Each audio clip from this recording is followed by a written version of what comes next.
à tous. Je suis ravie d'être parmi vous ce matin pour vous présenter ma sélection de coups de cœur de cette rentrée littéraire. Donc, cette rentrée littéraire, comme vous le savez, elle est composée de centaines d'ouvrages. Donc, j'en ai lu seulement une toute petite partie. Et j'ai rassemblé pour vous une sélection que je vous présente tout de suite, puisqu'on a une demi-heure pour parler de ces 6 livres. Donc, je vais passer au premier directement. Donc, ça s'appelle Le portrait de mariage de Maggie O'Farrell, publié chez Belfond. On arrive directement à la cour de Florence en 1544 et on va rencontrer Lucrèce de Médicis, qui est la 5e enfant de la fratrie du couple ducal. Elle n'est pas du tout promise à un destin particulier, cette Lucrèce, et elle est pourtant singularisée, elle est mise à l'écart. C'est une enfant solitaire, discrète, et pourtant elle est habitée par une grande intelligence. Elle comprend le monde très finement et elle sait tout de suite que sa place, ce n'est pas la première place du royaume. Elle sait qu'elle va être mise à l'écart. Donc, elle évolue dans une certaine liberté, mais elle est tenue loin des intrigues du pouvoir et dans une certaine ignorance. Elle reçoit donc l'éducation due à son rang, notamment artistique, et on y reviendra plus tard. Elle s'intéresse à la peinture et elle grandit dans cette liberté. Elle devient pourtant l'objet d'une demande en mariage prestigieuse. C'est le duc de Ferrare qui souhaite unir leurs deux maisons. Le duc de Ferrare, c'est un homme de pouvoir, c'est un homme charismatique, mais elle ne sait rien de cet homme-là et elle sait juste qu'il lui présente un visage aimable au départ.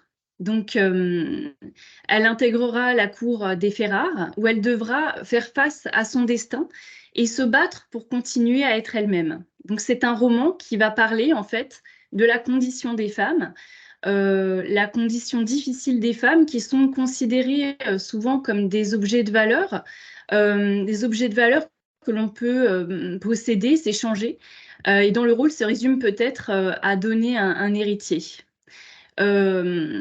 Malgré tout cela, cette Lucrèce de Médicis, elle porte en elle une personnalité unique, elle porte en elle un feu intérieur et elle va se battre pour ne pas se laisser éteindre. Et c'est en ça que ce roman est fabuleux en fait. Il dresse un portrait tout en sensibilité qui est porté par une écriture très sensorielle. Qui met en valeur en fait le regard de Lucrèce, qui est un regard d'artiste. En fait, elle pose sur le monde un regard d'artiste qui en décèle toute la lumière, toutes les textures. C'est une écriture vraiment très belle, très travaillée.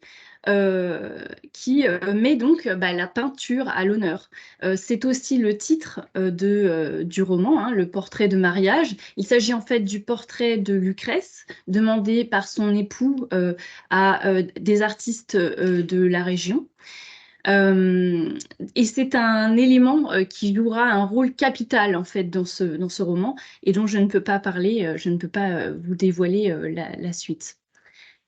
C'est une lecture vraiment captivante qui alterne aussi deux récits, un récit présent et un récit passé, qui fait monter une certaine tension, en fait, une tension qui devient de plus en plus palpable jusqu'à un dénouement fabuleux. Et ne croyez pas ce que vous avez pu lire sur le sujet, vous ne pourrez pas deviner la fin. Voilà, donc c'est une vraie plongée dans la Renaissance italienne avec un portrait de femme sensible et lumineux pour commencer les lectures de la rentrée littéraire si vous n'avez pas encore déjà commencé. Voilà, et je vais m'arrêter là pour ce premier roman. On va passer au suivant, qui est très très différent. Ici, on est avec une autrice canadienne qui s'appelle Emily St. John Mandel. Et qui nous livre une œuvre très étonnante, une œuvre qui est en fait un roman d'anticipation, mais pas que.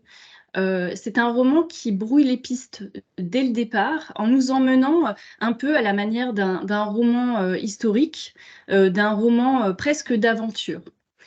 On va suivre Edwin, donc un des premiers personnages de ce roman, Edwin St. John St. Andrews, qui est un jeune homme issu de la bonne société britannique en 1912. C'est une époque où un monde se termine, un autre commence.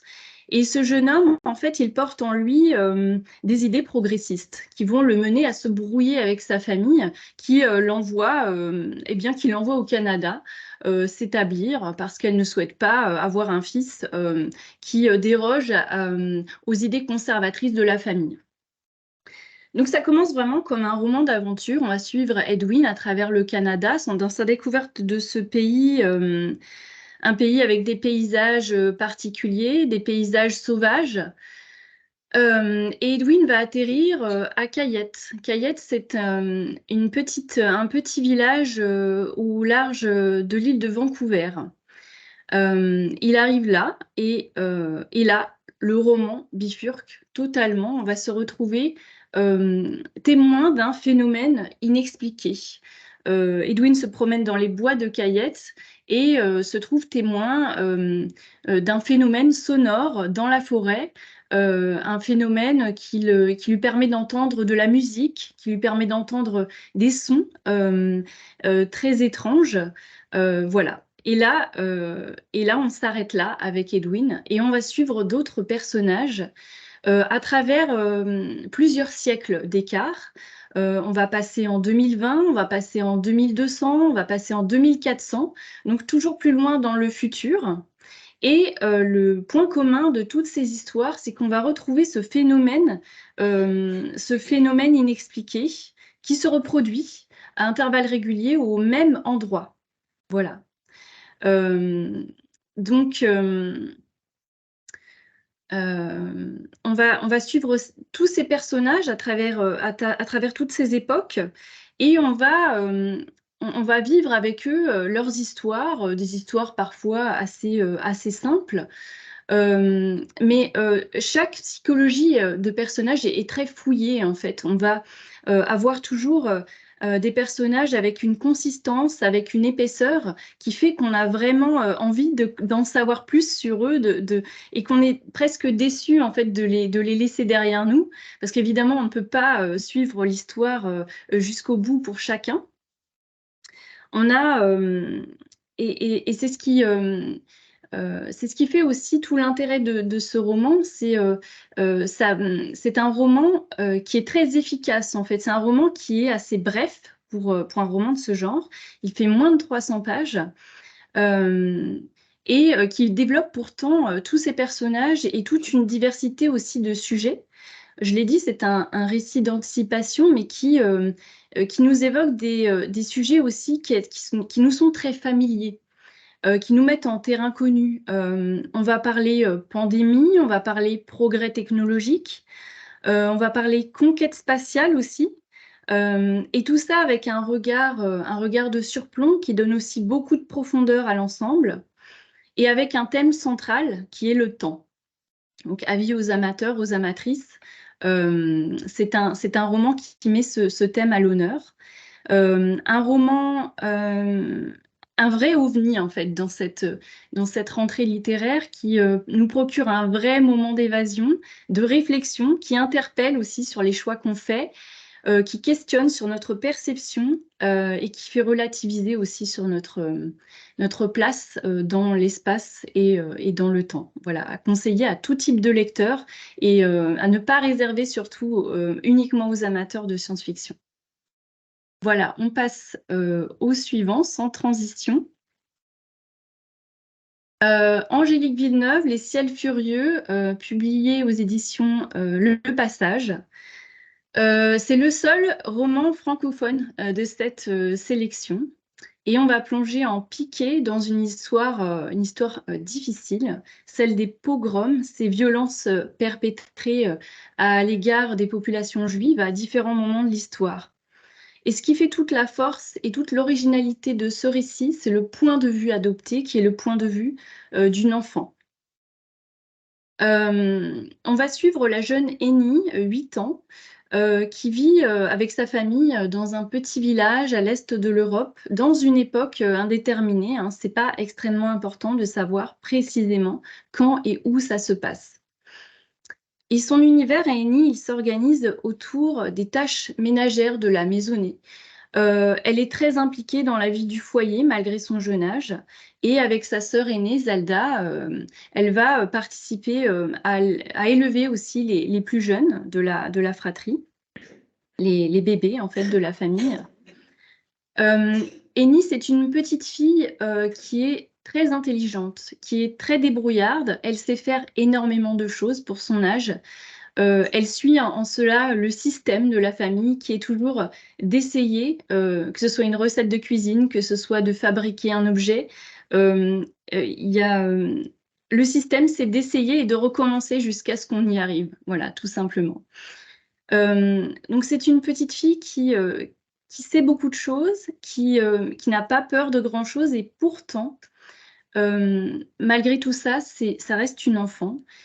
Et c'est pourquoi le soir terrible où des intrus rentrent de force dans la maison, Eni ne va pas comprendre ce qui se passe. Ou peut-être qu'elle va choisir de ne pas le comprendre. En tout cas, c'est ce soir-là que sa vie bascule et qu'elle se retrouve poussée en dehors du foyer dans la nuit glacée avec sa sœur aînée, son frère aîné. Voilà, c'est là que débute le chaos et que débute l'histoire. Et on va être 24 heures avec Eni. On est totalement immergé dans la tête de cette petite fille, dans ce qu'elle ressent, de ce qu'elle pense, de ce qu'elle fait. Et Eni, pour survivre, pour avancer, puisqu'elle a perdu tous ses repères, eh bien, elle va évoquer sa famille. Et elle va penser à eux, elle va penser très fort aux scènes du passé. Et ça, il va y avoir un aller-retour comme ça entre le présent et le passé, qui nous permet aussi de mieux comprendre qui elle est, d'où elle vient, qui est sa famille, et aussi de saisir toute la richesse de ce personnage qui est un personnage extrêmement fort, qui va survivre malgré tout. En fait, Eni, elle n'a pas le choix. Elle porte en elle la vigueur, la force de la jeunesse, et elle va avancer pas à pas. Et parce qu'aussi, elle est portée par cet espoir fou, cet espoir qu'elle va retrouver les siens à la fin. Et voilà. Donc c'est un voyage d'une très grande intensité dans une journée hors du commun qu'on va passer avec Eni. Et on va être vraiment dans sa langue. Et c'est ça aussi qui fait toute la force de ce texte, c'est la langue qui est utilisée, parce qu'on est vraiment dans la tête de Eni, on est dans chaque mot, dans chaque perception du monde, dans chaque détail, dans chaque sensation. On est avec elle. Et grâce à sa grande force aussi, et certainement parce elle a tout compris, Eni, en fait, elle sait que pour avancer, il ne faut pas regarder ce qui nous fait peur. Et tout ce qui s'est passé ce soir-là, elle va jamais en parler directement. Elle va évoquer des images, des fragments. Et dès qu'elle commence à penser à ce soir-là ou essayer d'expliquer ce qui s'est passé, elle s'arrête et elle continue d'avancer et à penser à ce qui lui fait du bien. Voilà. Donc c'est un roman vraiment bouleversant qui nous emmène avec Eni, porté par cet espoir indéfectible et cet amour qu'elle porte à sa famille. Un texte très intense, très fort, qui est assez court quand même et qui se démarque par ce point de vue incroyable. Voilà pour ce roman. On passe à la suite. Big Girl de Mecca Jamila Sullivan. C'est le premier roman de cette autrice qui nous livre en fait l'histoire d'une jeune fille afro-américaine dans le Harlem des années 90, qui est en grande partie inspirée de son histoire personnelle. On va s'intéresser au destin de Maleya. Maleya qui est une petite fille qui pourrait avoir tout pour être heureuse. Elle a 2 parents aimants, elle vit dans un certain confort matériel. Mais Maleya, elle a un problème de taille à affronter. à son âge, à 8 ans, elle pèse déjà 76 kilos. Et ce poids, Malaya, au début, elle ne le considère pas comme un problème qui la concerne directement. C'est un problème de grand, un problème d'adulte. Et c'est un problème qui concerne aussi beaucoup les femmes de la famille, comme sa mère et sa grand-mère, qui sont aussi à des niveaux différents aux prises avec ce problème-là. Et qui interpellent régulièrement Malaya sur son poids. À son âge, elle est aussi invitée aux réunions Weight Watchers que suit sa mère. Et on voit dès le départ que vraiment c'est quelque chose qui est trop pour elle. Ça ne la concerne pas. Ce sont des problèmes d'adultes et elle est très éloignée en fait de tout ça. Malgré tout, Malaya, c'est une enfant qui a des rêves, qui est pleine de vie, qui est pleine de force aussi, mais malgré tout ça, elle est confrontée très tôt à ce problème et à la dure réalité du rejet social qui va en découler. Le rejet à l'école notamment. Et donc le poids, bien sûr, c'est le sujet principal du roman. C'est pas le seul, puisque bien sûr en arrière-plan, on a aussi la couleur de peau, qui est aussi un facteur de rejet social. Mais ce problème de poids, il est vraiment central. Et il est inextricablement lié aussi au rapport que Malaya entretient avec l'alimentation. L'alimentation, la nourriture, pour elle, ça représente tout, en fait. Ça représente au départ sa source principale de réconfort quand elle a des ennuis à l'école, mais un réconfort tout court. C'est un vrai plaisir, un vrai bonheur pour elle de manger, et ça va imprégner aussi tout le roman. Ça se ressent en fait dans l'écriture, cette obsession de la nourriture. Elle fabrique aussi, elle participe à à donner du corps, à donner une réalité à l'environnement en fait de Malaya. Donc on va suivre cet enfant à travers différentes époques, à travers bien sûr l'enfance, l'adolescence, jusqu'à ses années de jeunes adultes.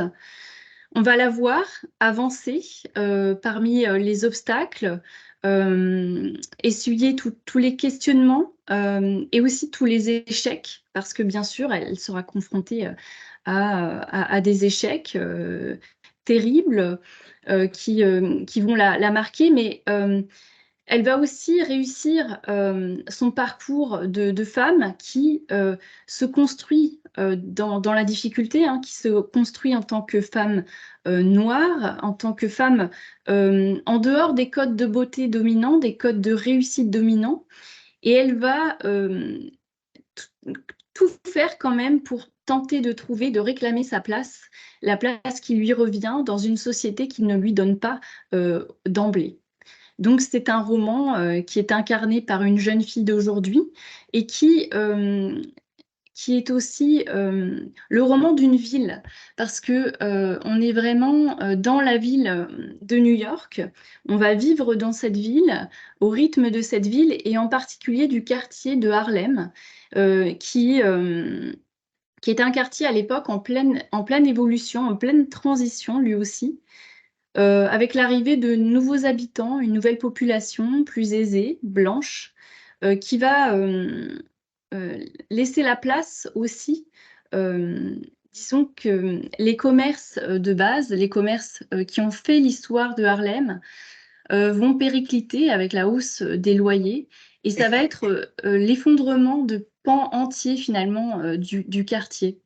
De l'histoire du quartier. Donc, c'est un roman de transition, en réalité, un passage de l'enfance à l'âge adulte, d'une jeune femme qui se fraye un chemin, voilà, dans une société qui l'avait délaissée au départ. Et on a envie de suivre cette jeune femme dans cette histoire qui vous happe véritablement et qui vous donne envie d'en voir le succès final. Voilà pour ce roman-là.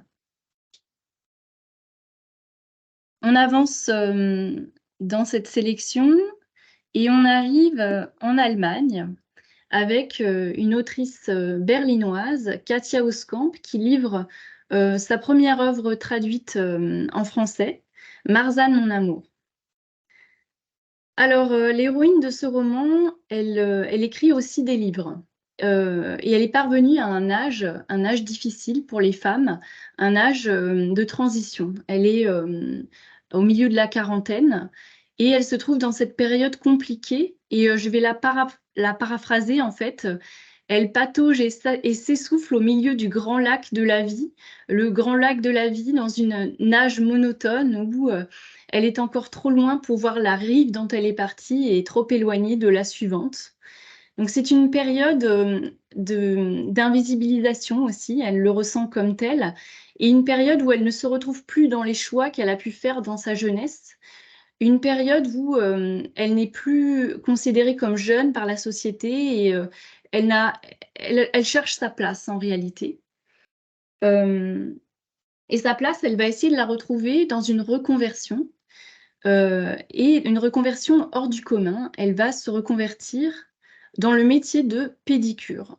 Voilà, donc c'est assez cocasse dès le départ. Vous me direz quel est le rapport en fait entre l'écriture et ce métier, et le métier de pédicure. Eh bien, je vous réponds tout de suite, ce sont les gens en réalité. Et passé cette introduction où on apprend à connaître le contexte de reconversion de cette femme, on va rencontrer justement, on va aller à la rencontre de tous ces habitants de Marzahn. Marzahn, en fait, le quartier de Berlin, à l'est de Berlin, où se situe le salon de beauté où va exercer notre pédicure. Et on va avoir en fait une galerie de personnages, des personnages très ordinaires, ma foi, des personnages souvent aussi invisibilisés eux-mêmes, des personnages d'un certain âge, qui ont vécu aussi des vies tumultueuses, des vies simples, des vies assez ordinaires, mais des vies tout de même qui ont été en contact avec l'histoire, cette histoire allemande en Allemagne de l'Est. Ils ont vécu les revers de l'histoire, ils ont vécu les revers de leur propre histoire avec parfois la mort, la maladie de leurs proches et aussi toutes les petites choses du quotidien dont on ne parle pas. Donc ce roman, en fait, il nous présente dans chaque chapitre les portraits de ces personnes qui sont trop ordinaires pour que d'habitude on s'intéresse à eux. Et ce sont autant de portraits cabossés qui nous emmènent sur des terrains que d'habitude on ne met pas en avant. On va aller à la rencontre de personnes comme Herr Pitsch, un ancien membre du Parti socialiste qui a connu la gloire à cette époque-là et qui aujourd'hui entend qu'on lui prête la même déférence. Des personnes comme Frau Janouch, une vieille dame pétillante qui porte fièrement ses cheveux roses malgré une histoire également difficile. Mais qui n'a jamais cessé de relativiser sur son sort, en fait. Et cette pédicure les reçoit, chacun prend le temps de les installer, prend le temps de les mettre en confiance, de recueillir l'histoire de chacun et aussi toutes les petites misères de chacun, les drames, les choses simples du quotidien, toutes ces choses dont on ne parle pas d'habitude. Voilà, donc ce sont autant de vivants témoignages de toute la complexité de la vie, du regard qu'on pose et du regard surtout qu'on pose là-dessus, effectivement. Et c'est ça qui fait tout le sel, en fait, de ce roman, qui rend ce roman chaleureux, plein de drôleries, de tendresse et qui nous fait chaud au cœur, voilà, tout simplement. Un roman assez court et qu'on peut grappiller chapitre après chapitre ou lire comme je l'ai fait en une fois. Et on arrive au dernier roman de cette sélection. Un roman de l'autrice américaine Jean Egland qui s'intitule « Rappelez-vous votre vie effrontée », publié chez Phébus. On va suivre un personnage qui s'appelle John Hubbard Wilson, C'est un ancien professeur d'université qui a bâti toute sa carrière autour de l'œuvre de Shakespeare. On le rencontre au crépuscule de sa vie. Il est atteint de la maladie d'Alzheimer. Et nous allons le suivre dans son nouvel environnement, en fait, dans sa nouvelle chambre. Et on est vraiment totalement immergé dans son esprit, un esprit particulier. C'est un esprit brillant, hein, qui conserve encore tout son amour de la littérature. Et c'est ça qui va lui permettre aussi, c'est ça aussi qui va être sa bouée de sauvetage finalement. Son moteur, en fait, euh, qui l'a nourri toute sa vie, que ce soit sa vie professionnelle comme sa vie personnelle. Tout ce qu'il a émerveillé toute sa vie, c'est ça aussi qui va lui permettre de continuer à avoir un lien avec les autres. Euh, Ainsi, alors qu'il n'a plus les mots pour interagir avec son environnement, avec les autres, il va continuer de citer Shakespeare et son œuvre. Euh, il s'était fait fort toute sa vie durant de mémoriser une partie incroyable de l'œuvre de ce monument de littérature.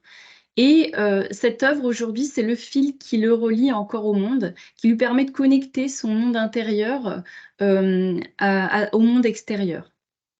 Et donc, ces journées s'écoulent alors qu'il puise dans les souvenirs qu'il évoque régulièrement, puisque tout le ramène au passé. Euh, Parmi ces moments qui l'ont marqué, les moments qu'il fait revivre, il y en a un entre tous qui revient tout le temps. C'est une scène qui se rejoue inlassablement dans sa tête, euh, qui pour lui représente un point de basculement dans sa vie, au niveau professionnel comme au niveau personnel.